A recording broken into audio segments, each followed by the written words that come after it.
What's up YouTube? MX vs SBK here. Taking my upgrade and commentary video from the top now that I've learned how the focusing option works on this Canon camera, so I feel it's going to be a much better video this time around. At any rate, this is a 2016 BMW S1000RR Premium. So that includes the dynamic dampening control suspension. You can see the module there on top of the forks.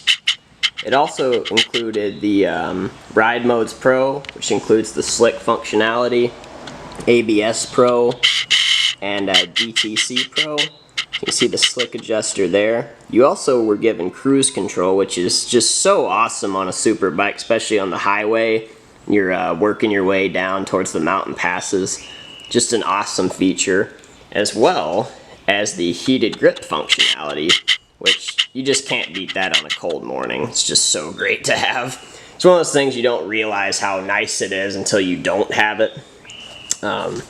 It also included the quick shifter and auto blipper functionality. You can see the module for that right there.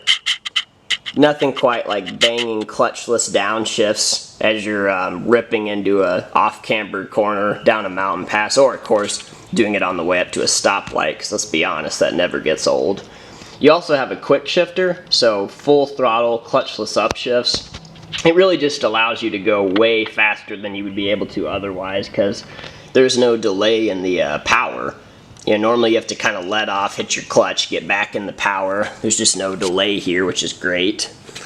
This bike also came with the HP forged aluminum wheel option. You can focus that little label there. It sucks so much rotating mass out. It just sharpens up the handling response. And you also get a 200 rear section tire. You can see here I'm running the Pirelli Diablo Rosso Corsa 2s. They're almost as good as the Super Corsa SPs, but they just last a lot longer because you have a multiple compound tire. And I found the grip to be perfectly good, especially for hard, fast street riding.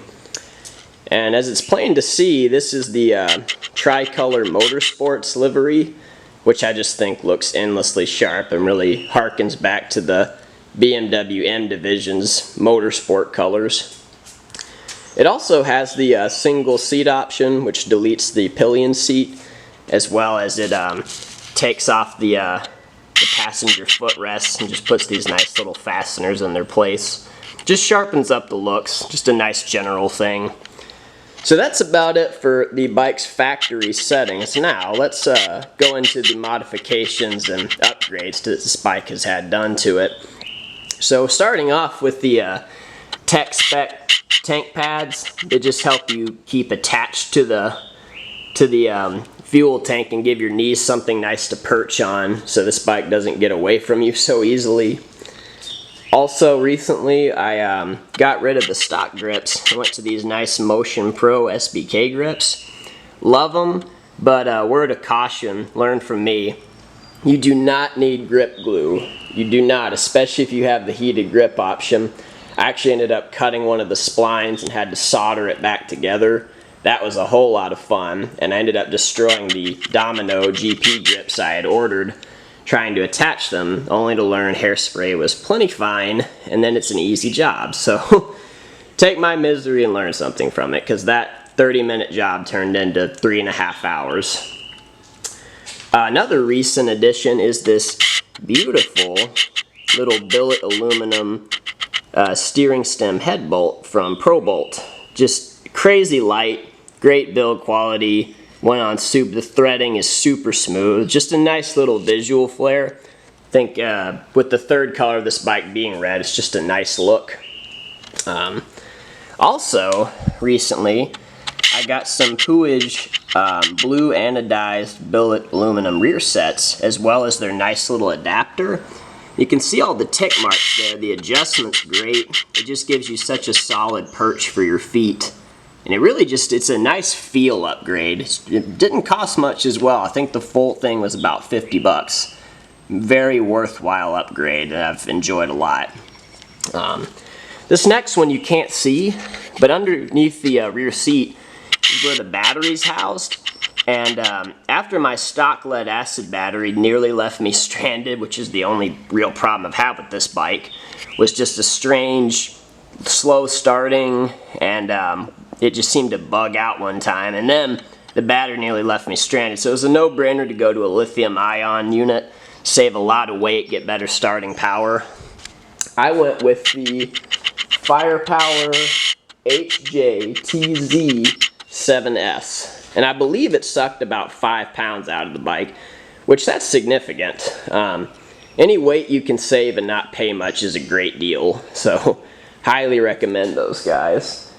The next upgrade was a drivetrain upgrade. My chain was finally starting to get a little worn, and obviously you don't do just your chain and leave your sprockets. So this is the beautiful EK 3D Gold chain, and it's just one of the nicest chains on the market, and believe it or not, it actually was cheaper than the stock BMW chain.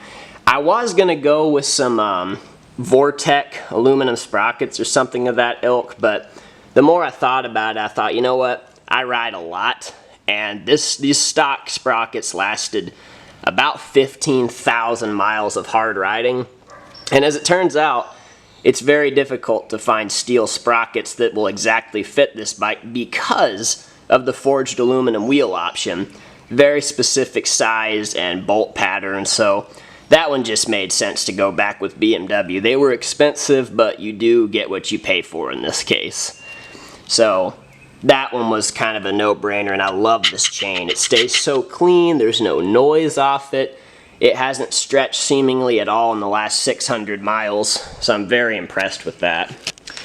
Kind of a small upgrade, but right after taking ownership of this bike, I got this nice Yoshimura Fender Eliminator kit, and nothing too special, but it utilizes the nice stock blinkers.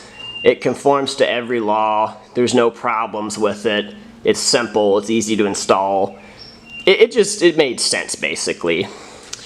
And then the significant upgrade on this bike has to be this SC Project S1 Superbike exhaust. It's solid titanium, as you can see, blended seamlessly with gorgeous carbon fiber. I hope the camera will pick up the lovely blue hues of this thing.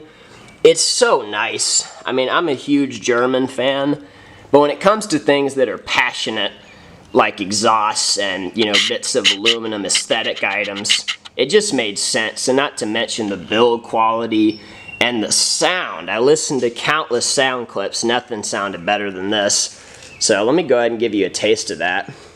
I've already warmed the bike up prior to this so we can give her some revs. I love the sound of this. That transformed the character of this bike. It sounded great stock, but talk about going to the next level. It's time for an oil change. Let's see here.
Those backfires are just delicious.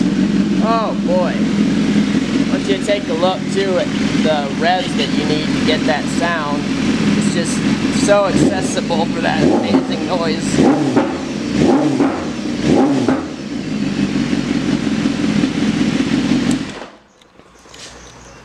So that's most of the upgrades that have been done to this bike, and just as a general footnote, this bike has just been the most amazing companion. It's obvious that fans of BMW in this house. The bikes seem to be a lot more reliable than the cars though. The service costs haven't been anything beyond what you would see on an R1M, a Fireblade SP, and you get a bit of that European Exotica, but you don't have the fear that fills your heart when you have a Ducati or an Aprilia, and I've never had to wait long on parts either. So if you want the ultimate speed on the street, you want some comfort as well, you want all the horsepower, and you also care a lot about reliability, I really think it's hard to beat this bike. I'm still just as thrilled with it as I was on day one, and I absolutely plan to continue upgrades. I think the next thing will be some levers, possibly something to do with the mirrors. I've been thinking about that a lot, and I might get some nice LED bulbs just to brighten those beautiful eyes a little bit more. But that's pretty much it for the video today, guys, and thank you for checking this out, and please subscribe and come back for more. And soon I plan to be getting a dirt bike again, so we'll have some more of that content. And let me know in the comments if you'd be interested in other types of riding content. Please let me know, because anything with two wheels is pretty much what I love. And me and a friend are working on an M3 project, so hopefully we'll have some slidey drift fun action. But yeah, keep an eye out for more riding content and reviews, and thank you as always for checking my channel out. And I hope everybody has a wonderful weekend.